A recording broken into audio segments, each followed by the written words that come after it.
عده مشخص از افراد همیشه دواهایی را استفاده میکنن که قبضیت را رفع میکنن، یا پودر میریلکس را میگیرن، یا شربت های را میگیرن، یا دواهایی که مواد غایط را نرم میسازه، لکسیتیوز ها را از اونها استفاده میکنن و تصور میکنن که یک روز، دو روز یا یک ماه، دو ماه اگر این نتیجه داد، تا به اخیر عمر ما میتونیم که از این استفاده بکنیم.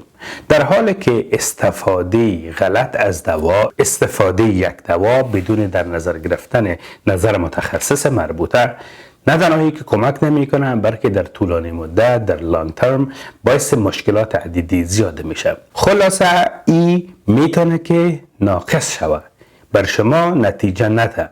شما یک ماه، دو ماه از دوا استفاده کردین، از پودرهای ضد قبضیت استفاده کردین، بالاخره این بر شما نتیجه نمیده. چرا نتیجه نمیده؟ چون این باعث میشه که روده های شما تنبل شود، سیستم هاضمه شما تنبل شود و باز همیشه نیاز بر از او دوام داشته باشید. اگر یک مرتبه شما یک شربتش استفاده کردین، بار بعدی میشه که دوای قوی ترش را بگیرین، مقدار بیشترش را استفاده بکنین. به همین خاطر گرفتن دوا در قدم اول هیچ وقت تجویز نمی شود.